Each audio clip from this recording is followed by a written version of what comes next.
Hi, everybody. My name is Roxy, and I'm here with a really good friend of mine that has encountered all kinds of experiences in his life. And we want to kind of share with you some of what he's experienced in the paranormal world. And for purposes that I think all of us know, we're going to address him as Father Wolf. Father Wolf, can you tell us a little bit about yourself and what made you interested in the paranormal? Yeah, ever since now I'm starting to realize that ever since I was younger, I've been drawn to the more spiritual side of things, and then kind of tamped that down as many of us do, and went into healthcare. Um, that's where I found out that I had a ability that they call a gift of empathy. I prefer ability because it's not always the gift that you would think of. Um, I did that for a long time and I didn't realize exactly what empathy was. I knew I could tell when friends and people that were close to me were having a hard time or how they were feeling, but it's gotten so much bigger than that. With that being said, at the same time, I was very skeptical of paranormal things outside of maybe some abilities. um, and then I came over and met Roxy, and my beautiful Tracy came with, and we hung out and had a good time. And it was a couple of weeks after we left, and I started having some other experiences. Can you tell me what about the healthcare industry? Did it affect you in any way where it had a strong impact on you to go more, I guess, explore further than what you had done before? I know right now we're all in the middle of a pandemic, and being in the healthcare industry, how did that affect you? There were moments for sure that were worse than others, but it's always draining to watch. Um, the patients aren't so bad. Like the patients that are going to move on aren't so bad. It's the families and the staff, and everybody gets so sad and so stressed out, and um, it's it's very draining. And recently, as I was ending my time in that field, I had come home so exhausted and drained, and I was snippy, and it's just not good. It's not good for somebody who can feel other people's feelings to be in a place that's so stressful and sad all the time. So you've basically seen things that other people don't see and felt things that other people don't feel. Can you tell me a little bit about your experience when you came and visited me? Yeah, it was amazing. We got to, stayed up entirely too late, ate too many delicious tacos, and, Yuli and Roxy, of course, stuffed us while we were there, but, we didn't, we had heard stories. You had told us some things that people typically didn't make it through the night there. We never felt anything negative. We did see some flickering lights. Um, but we always felt comfortable and like there was nothing bad there. It was more, and not even to say anything bad came of it, but it became more interesting, I'd say, a little bit after we left. Were you more skeptical before you came, or how would you? say that that compares to now? Well, I was definitely more skeptical before I came. One of my favorite things about paranormal investigators like y'all is that you try to debunk the things you're seeing. And I have a strong appreciation for that because that's my science mind always goes there. And knowing that you'll try, and not only that, but when I was with you, I mean, even the lights dimming, you let me try to debunk it too. But I mean, there was just no way to explain it. So, and I definitely was more skeptical prior to being there. Okay, so after you came and visited here, you were less skeptical. While you were visiting here, and we talked about the paranormal and everything that was going on with us, what did you feel happened? Did you have an experience? Well, when I was at the house, I mean, like I said, I didn't really feel I felt nothing negative. I felt everything positive and these great connections with you and Yuli. And then I went home and I started it wasn't really a vision. It was a memory, but it wasn't my memory. It was this little girl.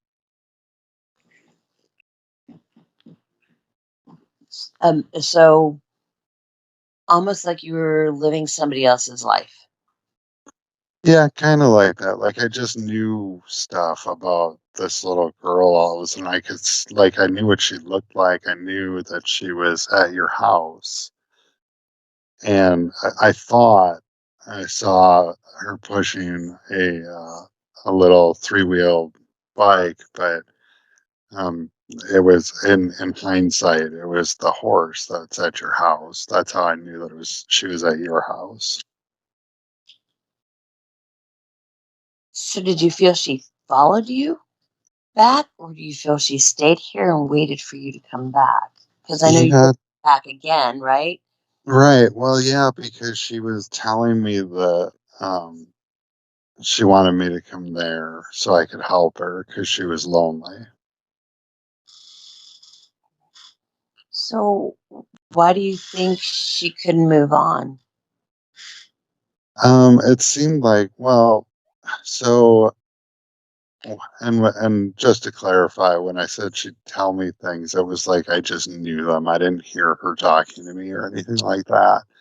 It's just all of a sudden I knew like she felt lonely. I knew that she wanted to have somebody to play with, and she seemed to just not know how to get to the other side. So when you came back to help Emily, right? That's what you said her name is, or at Yeah, least that's the name you got, right? yeah, it took a while. It was bothering me. When I had first spoken to you about it, I told you that I didn't know her name, and that was really bothering me. And then she told me her name was Emily. Do you have any idea what time period she was from? It was hard to tell because um, it was like she was dressed just kind of a normal little girl, like a white dress with a red, like a red ribbon around the fluffy part of the dress. But it seemed like, it seemed like she'd been around for a long time. Like, I want to say like 30s, 40s maybe is when she was here. How do you think she ended up at my house for you to find her? I suspect she came with that horse. Oh, I, okay. I know there was a story to that horse, but I can't remember what it was now. The story to the horse was I had a friend that called me. A lot of the items that I have here at the house are just people will call me and go, I don't want this anymore. It is freaking me out. There's stuff going on with it. I don't know what it is. You take it. And I just bring them in. So I don't know where the horse came from. Don't know the exact history on the little horse, the little tricycle horse. Uh, but very well could have been from that time frame. Maybe that's something I could look into a little bit more on, the details on the horse, and maybe that'll give us a better time frame for Emily. So Emily was attached to the horse. Yeah, that's what I kept seeing her pushing before I came back out by you. It was like she was playing with it. That's so sweet.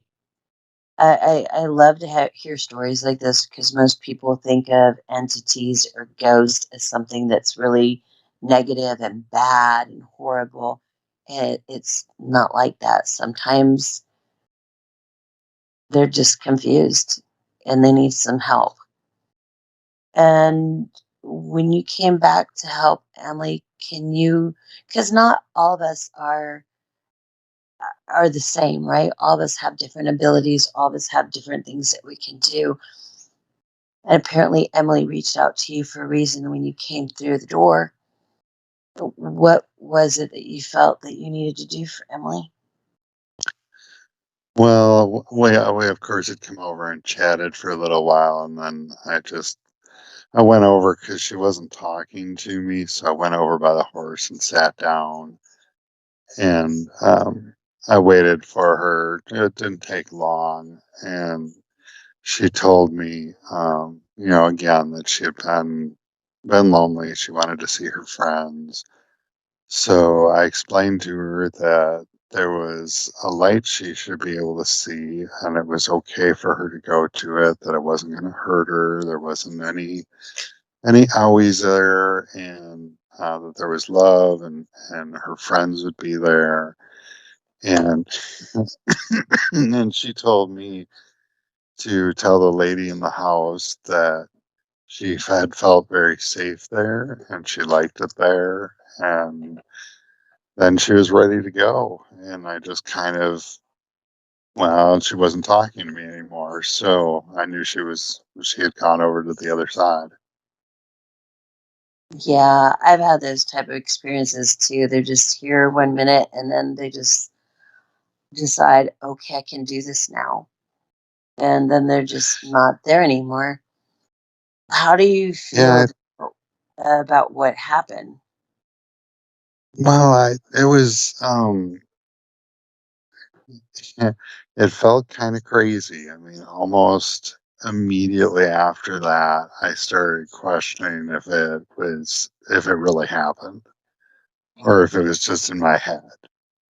And the thing is I know what I had been experiencing prior to her crossing over or going to the other side or whatever we choose to call it, and how I feel now. So I know it was real, but it's so intangible that there's that part of your mind that's always going to be like, did that really happen? Yeah, I think when it comes to the paranormal, a lot of people just like even with anything, aliens, we just go there. People, do they exist? Do they not exist? There's evidence of it. Is there not evidence of it? What is it? What wasn't it? But in your heart and soul when you feel something and it's there. And for whatever reason, I think if Emily reached out to you, you probably reminded her of something, or it was easier for her to communicate with you and be able to help her go to the next place she needed to go. And ironically, you call yourself Father Wolf, right? Yes. So, as a father, of course, you would help her get somewhere where she needed to go. And do you feel that when she left, she was okay with everything? Yes, it was just a matter of I felt like she had always seen that light but she was afraid of it because she didn't know what was over there. She was only about she was between 3 and 4 years old. Aw. So I think she was just scared, and when I was able to explain to her, and that goes back to my healthcare days as well. I was able to explain to her that it wasn't going to hurt, and I used to do that with patients that I had that were very, very near their end because a lot of times they were afraid that it was going to hurt, and I can't even tell you how many, when you tell them it doesn't have to hurt, they go so quickly afterwards. And I think I think your voice and your demeanor, just knowing you personally, uh, I think your voice, your demeanor, everything about you gives a lot of calming effect to what's around you. And that's probably why you're able to help your patients. I think that's probably why you're able to help Emily. And in your opinion, and I know that we don't have any backup for this or anything like that, but in your opinion, with Emily, why did she stay? Just fear? Yeah, I mean, I felt like she was afraid of whatever was on the other side of that light. Like maybe she thought it was like a fire or hot or something like that. She was so little. She was so young. I don't think that she understood what the brightness was. And and she did enjoy playing with the puppies. So, but she had just reached a point, and maybe I mean, right place, right time, really, Roxy. I mean, right place, right time. I happened to be there at the right time when she was finally at the point where she didn't want to stay there by herself anymore. So, And it's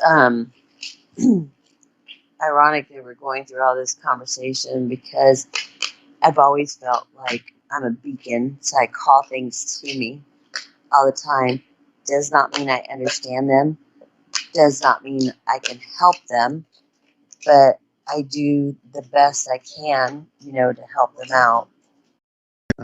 Emily was, I guess, what we would refer to as a spirit. I mean, I think that if we break it all down, we're energy. So what we call that energy, it's going to vary. I mean, ghost, spirit. I think once you have crossed over to the other side, if you choose to be a spirit guide, then that's what you would be. Some people, I think, call them white lighters. I kind of like that actually. But angels, I don't think were ever human, though. I mean, of course, that's just my humble opinion, and I certainly could be wrong. But I And don't. I don't think that they were ever human. my humble opinion would be the same. My humble opinion would be the same. I So kind of. I like that. I really like that spirit, the energy, because there is a transfer. At least I think when we die as mortals, as sentient beings, right? We're not angels. We're not gods. We're not titans. We're not any of that. And when we do move on to the next phase where we're going, things change. And I think it can get kind of confusing sometimes. And I think the younger you are, the more confusing it can be. Oh, How do you feel about people that would take something like Emily's story and make it into something negative? Because a lot of religions will absolutely push this into oh, it was a demonic spirit trying to talk to you. well, I think there's a lot of misunderstanding. I think that the more that I learn, the more accepting I become of things. I don't. I mean, I know there's a lot of monotheistic religions that would condemn it or whatever, but I can't judge them because if I'm going to say that your path is the right path for you, for where you're going, then I can't say that that's not true for everybody. Now, I wish that they would also practice that same acceptance. They can think it's wrong, and that's okay. I just don't think that they should condemn me for what I believe. Yeah, I absolutely agree with that, and I think part of the reason we started these podcasts was to bring enlightenment to the world, because just because we don't agree doesn't mean one person's wrong or the other one's right. Because even I will tell you today, as much as I know, I don't know anything. I think it was Einstein that said that, right? And I'm probably going to get the quote completely wrong, so nobody quote me on this 100%. The more I know, the more and more I realize that I do not know. And Very true. I think that comes with humility, and I think that comes with being humble, and I think that comes with us trying to learn more about what's out in the world. Just like at one point we thought the world was flat, it ain't flat, it round, right? Right. I mean, That's I right. guess you do have your skeptics still out there to say we this is still flat. We still have people who said we never went to the moon and it was just all a stage thing. But hey, Right. there you go. Well, everybody has the right to their opinion. I, So at this point, I you think Emily's okay? oh yes, yeah. I haven't had anything from her. I haven't felt like when I didn't feel uncomfortable when she left. I haven't heard from her, so I think she's probably enjoying her friends now. Did that hurt you when Emily left? Because I've had experiences like that where um, I have entities here or spirits here, and then when they're gone, I am so sad. It's so sad. It's almost like losing a child, you know? You're just like, okay, that kind of hurt. I wasn't expecting that to hurt, but it hurts because they were always there with you. They were talking to you. They were doing things with you, however they did them, whether it was through lights or through your dreams or through your visions or when you're taking a shower. How did it make you feel when Emily left? I was okay. I don't know what she said to me, but right before she was gone, she made me giggle about something. So I just remember, I can't remember what she said, but I remember sitting there and giggling right before I could tell that she was gone. So she said something to me that must have made me laugh. So, I mean, it's kind of weird. She didn't talk to me every day. It is kind of weird because I keep waiting. I'm like, oh yeah, she's gone. No, but maybe if she had been around longer or we had interacted more, I could definitely see how it'd be kind of like, oh, they're gone. Oh, that's sad. Yeah, at least that's been my experience with me personally when they hang around for a while and then they leave, they decide to go through those doors, whichever those doors Mm, are, and you're like, okay, no, they're really gone. All right, okay, I think I can handle this. It's all right. I'll cry for a little bit. So I was just curious about how it had affected you in that aspect of your emotions, because you have in your job in the healthcare industry, you've had to see people go, you yeah, know, but they weren't attached to you emotionally like Emily was. right, right. Yeah, no, like I said, I think too, that's probably why she made me giggle before she went. And then if it had been longer, but I had such a sense of urgency, and we happened to be coming out there. I'm sure she knew, but we happened to be coming back out there fairly close to when she started talking to me. So But at the same time, I mean, I was really happy because she'll be so much happier. I know it's kind of like you're torn between two things, you know? What Yeah. you know is the right thing to do, and sometimes you don't want to let them go, but you have to. You Oh have yeah. to because it's not fair to them, you know? And I don't know, honestly, I don't know where they go. I know they talk about all different kinds of heavens and all different kinds of things out there from whichever scriptures you're reading, but I don't know. I just know that once they go through those doors, they don't ever come back, and Yeah. it's kind of like a bittersweet. Well, I want to thank you so much for taking this time to talk to us today. See where this journey takes you in the future. I am thrilled to be a part of it with you. Well, thank you. I appreciate that. And of course, you and producer Yuli are the bomb. And as a shameless plug, Trace and I will be initiating our own podcast as well to record our journey. But we will always take invites onto this podcast as well. So we love hanging out with you guys and talking to you. So Oh, we will always send people your podcast as well. You know that.